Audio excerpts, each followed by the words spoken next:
A Democratic representative pushes back on the state Democratic Party with a not-so-veiled warning.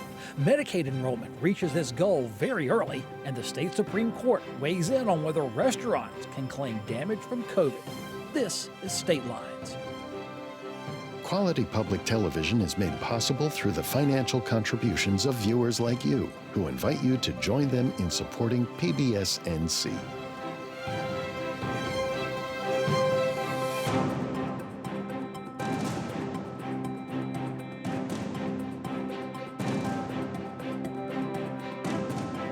Welcome to State Lines. I'm Kelly McCullen. Joining me today, a great panel beginning with Nick Craig of the Carolina Journal-News-Hour. Sky David of New Frame LLC is here. Duke University, proudly represented by Asher Hildebrand, and our good friend WUNC Radio political correspondent, senior producer Colin Campbell. Take whichever title you want. Yeah, whatever title you want to give me, it's probably semi-accurate. Famous radio host. Let's get started where a Democratic state representative has gone public. He alleges the Democratic caucus, or parts of the Democratic Party, I should say, back off the attacks because he missed a vote on the recent veto override. It's Representative Cecil Brockman. He missed last week's House session due to illness. He says the unified GOP came to work that day, made his override vote statistically moot. Mr. Brockman says young leadership of the state Democratic Party has been attacking him for years, recruited primary challengers against him. He told the media, Colin, this resembles how the Democrats treated Tricia Cotham out of Mecklenburg County last session, and that, quote, everyone has their limit. When he was asked, could you possibly, if not leave the Democratic Party, switch your allegiance to in the caucus? Yeah, I mean, that's sort of the big question mark around him. And it kind of was to some extent right after Tricia Cotham went and became a Republican. Sort of the next person people were looking at is, oh, Cecil Brockman, is he going to switch too? Because he had a lot of the same concerns about how he was treated by his fellow Democrats that she voiced back when she made the switch. I think the big difference there, Tricia Cotham is in a district where they were able to redraw it to be a little bit more competitive. It wasn't a deep blue district by the time she ran this past time around. And she was able to win another full term as a Republican, having run as a Democrat last time. Cecil Brockman represents the High Point area. It's a very blue district, and the way redistricting is right now, they're probably not going to redraw legislative districts until after 2030 census. So he's going to be locked in. If he switches parties, I think he's probably toast for re-election unless he wants to go do something else professionally. Asher, Cecil Brockman says he's a lifelong Democrat. This isn't about him being a Democrat or Republican. He says it's about how they're treating him and for his support on bills where he can find consensus with Republicans because, in his mind, some of those policies do help Guilford County. Well, that's right. And I think it's important to distinguish between ideological differences and maybe personality or stylistic differences. Everybody, a lot of talk right now about how the Democratic Party needs to be a big tent. I think most Democratic leaders believe that. But what we're talking about here really isn't differences over ideology fundamentally. Representative Brockman's been a thorn in the side of some leaders for some time now, and it's no surprise that now that he has the leverage of being the deciding vote upholding Governor-elect Stein's veto, that he would make this kind of veiled threat. And I think Democrats need to tread carefully. But as Colin says, Representative Brockman also is in a district where if he gets too out of step with his party leadership, the voters will simply find another representative. Sky, what does it mean if you get out of step with your party's leadership, but yet you're winning in your Guilford County race as a Democrat? It's interesting because I don't know if his folks at home are making that differentiation, if they know, hey, he's brought all of these things back to Guilford County, so we're going to reelect him, or if they just know him and like him. And if that's true, whatever has happened, he's doing well there. Nick, I don't follow every representative's policy platform, but it seems to me he and his predecessor in that same seat were big school voucher opportunity scholarship supporters, and that was a real big bone of contention with Democrats. Is that what this is about? Or is Cecil Brockman more Republican than Democrat in how he votes? I'm trying to figure this out. No, back to the previous point, I mean, I don't think he's having any major sort of ideological change in regards to this, but this comes down to something that the Democrat Party now, in the last two election cycles, in 2022, they said they had held off the supermajority from Republicans, only to have Tricia Cotham then change her party affiliation and gain it back. The likelihood that he does that, as we've talked about, is probably low. but he doesn't have to change his party affiliation to be at a doctor's appointment when a veto override is going on, or to just not be there in session when some of that stuff is happening. So if I'm the Democrat Party and the Democrat caucus here in the General Assembly, you've got to tread very, very carefully with this going forward. Colin, by the math, if every Republican shows up to vote for a veto override as of 2024, his vote doesn't matter. And if he's whipped the Republicans, what's the big deal if he didn't show up? Well, this was the case for this vote on the Helene power shift bill, where all 72 were in lockstep. There was some speculation whether Republicans were going to either sit out the vote or vote against it as they had the first time around. So that was why there was a lot of focus on, does Brockman show up? In the new year, Republicans will have 71 votes. So if they can convince Cecil Brockman or one of several other Democrats in the middle to go with them, then that's all they need. But they can also do that if they get all 71 members show up and then a couple of the Democrats to, as Nick mentioned, kind of take a walk, not be there. That will get them a veto override. So I think there's going to be a lot of intrigue around when Governor Josh Stein vetoes a bill, how's it going to play out in the State House on the override? That's right. It's 3/5 of a majority of those who are present in the chamber. You have a snap veto override just like that if someone goes to the restroom. Yeah, exactly. I think that's what you'll see. I mean, we've seen that some in the past where they've been sort of surprised they called the vote and a lot of the Democrats were out of the room. That could easily happen again. So as reporters, we're going to have to be super vigilant in the new year in terms of making sure we show up to sessions where maybe we think nothing's going to happen, but there's a veto override kind of looming out there. It might just show up that day. Asher, you called Cecil Brockman the swing vote in the determination of what's a veto and what will be sustained and what will be overruled. But every Democrat in that caucus is the swing vote. It just takes one. How easy is it for someone to have that pressure applied onto them? He is now the swing vote. Oh, that's right. You have to be willing to use that leverage if you have it, right? And I think the point Colin makes is important here because this last veto override, right? This was not just any bill. This was one of the most significant bills that this legislature has passed.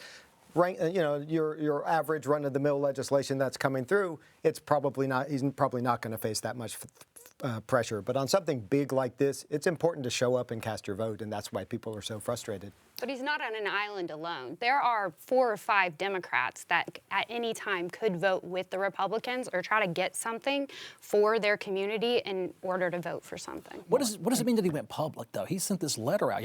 Yeah, posted it right on X and Facebook. I mean, I think it shows the true frustration within the Democrat Party. We've seen in past where Governor Roy Cooper has gotten involved in primaries against members of the General Assembly. So this is not necessarily something new that we're seeing across the state. And as for somebody like him and for other Democrats that might be willing to work with Republicans, that's a threat they're going to have to face. And the question is going to be, does Josh Stein wield some of that same power that Roy Cooper did in the governor's mansion when he takes office here in the next couple of weeks? The process, I hear from the viewers, and people just don't like the process either way. But it goes your way, it's all great. Yeah, there's a lot of primary threats across the aisle. I mean, even with the vote a couple weeks ago, House Speaker Tim Moore basically indicated to reporters after the session that there had been talk about the Republicans that were on the fence that you might face a primary if you don't go with the party on this bill. So there's a lot of pressure that goes on these people to stay in lockstep with their party on these big votes. And a lot of them are worried that, if they go out, then someone's going to find a primary challenger and back that person, and they're going to be out in 2 years. But then are you representing your district if you run on one thing, go to Raleigh, and then do what you're told to do? Because I don't know if I've ever voted for a legislator in my personal life where I wanted them to go and do what Tim Moore told them to do. Well, you certainly haven't voted for a legislator who switches parties after they're elected. That's true that. State health officials say Medicaid expansion efforts have reached goals a full 1 year earlier than predicted. Over 600,000 people are now signed up for North Carolina's Medicaid program, with the federal government covering 90% of that expanded Medicaid coverage. Roy Cooper had been proposing Medicaid expansion throughout his 2 terms as the governor. Republicans passed Medicaid expansion in 2023 following some good lobbying, I would dare say, and the appearance that federal funding of Medicaid expansion was permanent. But Nick, if federal funding is cut for Medicaid, North Carolina law allows the state to roll back Medicaid expansion. Victory for who? The Democrats are saying this is Cooper's legacy. But I know the process, and it was Republicans who passed Medicaid expansion, and he signed it. Well, it's not just Democrats that are saying it's Cooper's legacy. If you watched his farewell address earlier this week up at Nash County Community College, he essentially talked about that as his legacy as the governor. And As you just noted there at the end, yes, if the federal government goes back on their 90% that they're funding right now, which I think is a strong possibility. You look at the incoming administration and some of the pushes to roll back federal and government spending, I think there's a real possibility that that 90% is rolled back. And it does give the state the option to change some of this coverage. But let's look at the practicality of that. What are you going to do? Boot 600,000 people off of a statewide healthcare program? That's not practical either. That is political suicide for Republicans if they had to go forward with something like that. But Republicans like Medicaid expansion, and even in very Republican states. They never states. did, though. I mean, they didn't like it until the federal government was willing to put up 90% of the bill. That's what they advocated for 10 years prior to that, is that they would not go forward with it until the Biden administration offered 90% coverage from the feds. That goes away. It puts Republicans in a very precarious situation. You either roll back the law and kick 600,000 people off of it, or the state now has to pick up the remaining tab. It hasn't happened yet, Colin, but Roy Cooper's legacy, he got Medicaid expansion under his watch, and that's what happens. Governors and the executive branch can seize the success and claim it, right? Yeah, and he, used that bully pulpit for years to make that a central issue. You can argue ultimately whose mind changed was what did it. Obviously, if Senate Leader Phil Berger had continued to be vehemently in opposition, as he was initially, it never would have happened. But certainly, Cooper did a good job, I think, of keeping this sort of on the media's radar, sort of in discussion at the legislative building every time he tried to make that a condition for the budget at different points. So I think he's accurate that that's probably the biggest accomplishment for Democrats under his watch. What was interesting, too, that he sort of glossed over some of the other challenges in his farewell speech that he faced during 8 years in office, most notably the COVID-19 pandemic. I mean, he was the leading face of the government's response to that. Ditto for the various hurricanes that we've had over the years, where his administration has gotten a lot of flack for how they've handled the long-term recovery of that. I mean, those are all parts of his legacy that impact a lot of people as well, and didn't get discussed quite as much as Medicaid expansion when he sort of took his victory lap in Nash County this week. Asher, I've read several articles about this. It does seem that North Carolina GOP and the Senate leader and the House leadership now incoming haven't said very much. They've allowed Governor Cooper to have the victory lap. Fair call? As far as I can tell, I think it's a fair call. I mean, look, I think we should all be content to let them share credit for this major accomplishment in Medicaid expansion. Certainly, as someone who used to work in the legislature, I will say it takes that enactment of legislation to make something like this happen. But it's hard for me to believe that if we had had a different governor after 2016 or a different governor after 2020, that this would have happened in the way it did. And so I do think he's due credit for his persistent, flexible, creative advocacy on it. Yes, it's the legislature that enacts the laws, but again, in an alternative universe where we have a Governor McCrory or Governor Forrest instead, I'm not sure it happens in the way it did. Sky, there's Medicaid expansion, and then there's medical debt being, I guess, extinguished at the state level using Medicaid dollars part of this deal. So what is Roy Cooper's legacy? He didn't ring a big bell with Medicaid expansion, but he was always there ringing the small bell in conversations over each and every budget. Yeah, I think that what I will commend him for is that he could work Medicaid expansion into pretty much any sentence. It was something, subject, verb, Medicaid expansion. And he did a good job of that. And I think the medical debt piece was very, very popular amongst all crowds. So both of those are major accomplishments. I mean, it's a subsidy for rural hospitals more than it's really extinguishing debt. You're just paying the hospitals, and they're not chasing ordinary folks anymore for bills. To your point about possibly rolling back Medicaid coverage to the federal level, this expansion in North Carolina, I can't imagine it's even old enough or mature enough as a federally watched program to find waste, inefficiency, and incompetence in it. It's less than a year old. I don't know that we would talk about waste or incompetency. It would be everything to do with trying, and we're hearing this at the national level right now. Whether it comes to fruition is probably anybody's guess at this point. Is just generally cutting back on government spending, regardless of waste and inefficiencies. And something like that, if Republicans in Washington D.C. want to really crank down on the budget and spending, you could see something like this rolling that back to 60 or 70% from the feds instead of 90, and that's going to put states like North Carolina on the hook for the remainder. Colin, if it goes down below 90, I think the entire state law is at risk, if I understand the bill correctly. Yeah, I think legislators would have to go back in there and have probably what would be a really big debate on, can we afford to fund this? Can we make up that gap? Because the way the law is structured, this is very much contingent on the status quo in D.C. kind of continuing. And as Nick said, that's somewhat up in the air under the new regime in D.C. North Carolina's Supreme Court says insurance companies should be covering restaurants' financial losses due to COVID and COVID restrictions of just a few years ago. The definition of the term direct physical loss was what was argued before the justices. Insurance companies, Sky, have successfully argued, you're a lawyer, in other states that physical losses are like roof damage, hail damage, fire, flood. But restaurants say viruses and infection cause physical loss. If insurance policies included exemptions from viral pandemic, the insurer would not be obligated to pay back the restaurant. So, jump through a loophole, you get funded for a virus. I don't think anybody, last time we saw a virus do this was the pandemic of 1918. So how does this court case, how does this unfold? Is this trying to find a loophole to hold the insurance companies liable, or were the insurance companies being shady? Yeah, what's interesting is that the insurance companies, they write their policies. So they try to make sure that they've got in there what they're not going to be liable for. And these policies that these restaurants had were all risk policies, which means we're covering everything unless we are exempting something. And that was not exempted. And what was really interesting about the Supreme Court case was that they had sort of a sister case where there was a clothing store, Cato, if you had one. Cato brought a case for the same reason, but they had a virus exemption in there. So it wasn't like, hey, it's unheard of to have a virus exemption. It was in a different insurer's policy. Nick, this battle in the private sector gets to the Supreme Court. Policy also directed how businesses could operate, and there's also been some scrutiny of our state government policy. So how does this balance out? Suing the insurance company, there's been other lawsuits against the Cooper administration regarding COVID.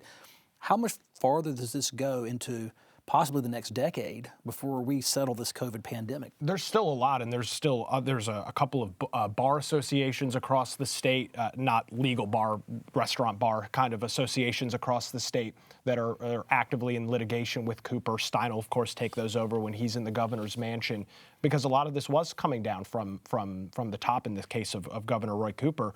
But as Sky noted, I guess if you've got the policy and it's not explicitly stated that this is not something we cover, then you go after your insurance company and ask for the money back. And in this case, it looks like the state Supreme Court's on the side of these small businesses over their insurance policy, insurance carriers, I should say. Colin, at the time, I do believe state leaders were doing what they thought might be best for the citizens and the best policy, but how will history weigh in all of these restrictions and closures and insurance matters regarding businesses and schools and the like? Yeah, I think that's the sort of remains to be seen. We're still in, I think, the phase where I think the general public has tried to repress their memories of 2020 to some extent. So I think maybe there's a little bit longer runways before we really have sort of the definitive historical view on were all these shutdowns necessary? Did they actually help? Did they hurt more than they helped? It's really hard to kind of assess that at this stage. But I do think it's something that we probably have to grapple with. There may be another pandemic at some point. There may be other reasons why government may be involved in what schools, businesses, et cetera, can do, and what is the role going forward. I don't know that we've really had that discussion that deeply. Asher, let's look at the legal ramifications of this. In other states, the insurance companies have won and not had a viral exemption. So now it looks like every state has a different opinion. And I did read an article that says, hey, when multiple states have different conclusions, it's ripe for a U.S. Supreme Court intervention. That's right, and I'm not a lawyer, so I'm not going to prognosticate on how this goes, but I do think this, look at the broader context here, and in light of recent events, we should all be very careful how we talk about this, but you look at the broader context of insurance companies with, this happening, insurers not wanting to pay their COVID claims in this case. You've got homeowners insurance companies, defecting or wanting to jack up rates by 40%, and of course, we've got health insurance, and so this is a very sort of fraught and poignant political debate right now.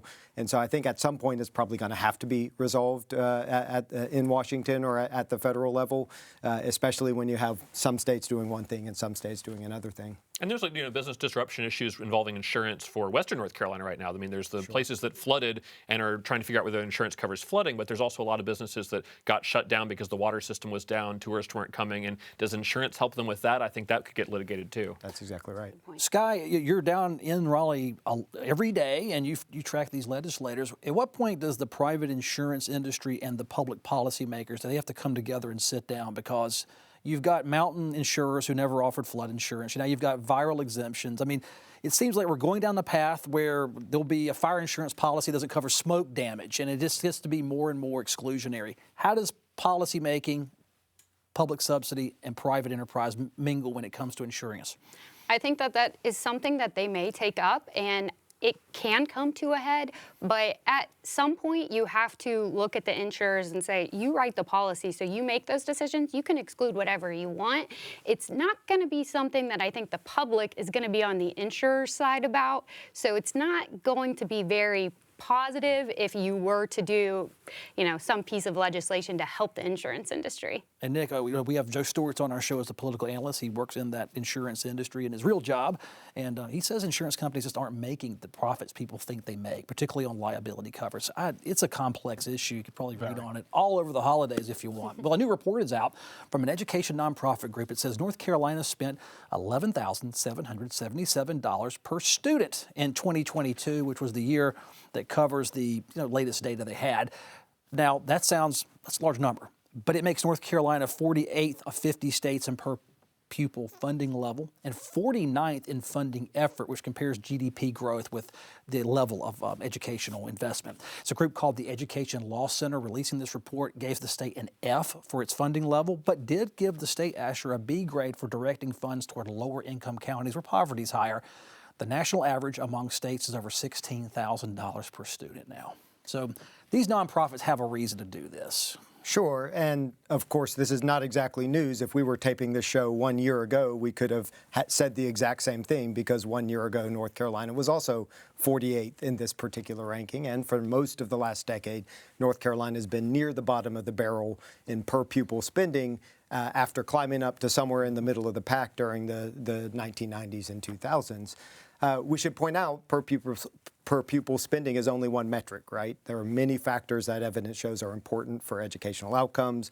Leadership at the school level matters. Family environment, home environment matters. Socio-emotional skills, cognitive abilities. All of these things matter for student outcomes, but there's a pretty clear and consistent body of evidence that shows that per pupil spending, if you look at broader educational attainment, things like graduation rates, if you look at life outcomes like earning potential as adults, that it matters. And that's supported by a lot of studies in a lot of states and a lot of countries. And so the fact that we're still at the bottom matters to those students, to parents of those students like me. I've got kids in our state's public schools. It matters to businesses in the state. And instead of working to address that, of course, we have to mention that the General Assembly is giving hundreds of millions of dollars to private vouchers instead. And the studies have shown that whatever we think about those from our own values, that those disproportionately benefit families that sort of need the help the least, unlike some of the spending that goes to public schools. And so, yes, we're kind of used to this news coming out with reports like this, but it does feel, especially poignant coming out just a couple of weeks after $400+ million more for private vouchers gets enacted. Sky, with public education, it takes a lot of money. Republicans will say we have increased education spending every single year, and that is a factual statement. That's true. And now they're still 48th, 49th. They're getting Fs and Bs in these reports, and that gets the headlines. How do Republicans get over the hump rather than if they don't want to just dump a lot of cash into public education? Yeah, I think that's a policy question. So you change the policies, you change what's happening at the school level, not throw more money at it. I don't know what the solution here is, but I would guess that we could spend way more and still kind of have the same outcomes. You have to look at those outcomes that the students are having, and if they're poor, then maybe there is a new solution, and that's a policy-related solution, not an appropriation one. Nick, it does say very partisan. If schools aren't working publicly, we'll fund private, but then private stars the public. And I've never seen anyone really switch their mind on this topic of vouchers versus increased school funding, especially with nonprofits going public schools are 48th. I mean, you can chew and walk gum at the same time, and I think that's kind of what we've seen from the legislature, as you noted. Contrary to public media perception and what people will tell you, Republicans have continually, as you noted, funded more money for public schools. If we're talking about the past, Governor Roy Cooper has vetoed budget after budget that dealt with additional school funding. So I think you can do both. And the question I always ask, Kelly, is well, then how much more? If it's 11,000 right now, does it need to be 20,000, 30,000? At what point do we cross the threshold where we're actually seeing results? Running short on time, Colin. I want to talk about the Lumbee recognition bill, so we'll leave you off of the education debate and get to that. Next time you're on, I'm sure we'll talk about it. For sure. But the U.S. House has passed a bill that could authorize federal recognition of the Lumbee tribe. The vote was 311 to 96, with North Carolina's delegation split a bit on its support. But if recognized, the Lumbee would qualify for federal benefits, and its territories would remain subject to North Carolina law. Representative Chuck Edwards out of Western North Carolina, Representative Virginia Foxx opposed the bill. Rep. Edwards says he opposes the bill because it bypasses the U.S. Department of Interior processes for recognizing Native American tribes. He wants the Lumbee to go that route instead, but he also represents areas that the Cherokee call home, as I saw it written. We're under 2 minutes, so I did not want to miss this. This is a big deal potentially because Trump and Vance campaign down around Robeson County. Yeah, and Robeson County, the Lumbee's shift towards the Republican Party over the past decade, I think has been really helpful to Republicans' prospects in this state politically. So there's a desire to make good on that promise, but at the same time you have this interplay between these different tribes over the access to resources that federal recognition gives you. Cherokee obviously vehemently opposed to the Lumbee having this recognition, and there's definitely this fight politically just between these two organizations. Asher, is this one Trump gets involved in to make it happen?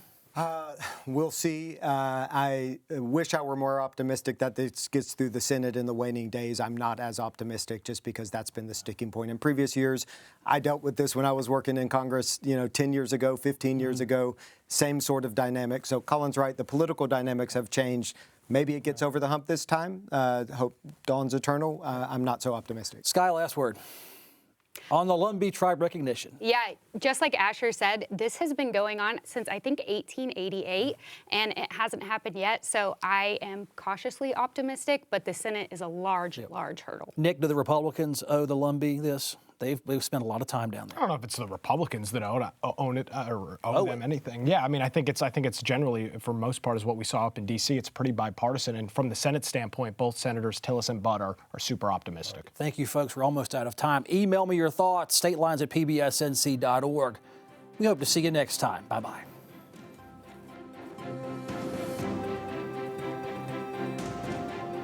Quality public television is made possible through the financial contributions of viewers like you, who invite you to join them in supporting PBS NC.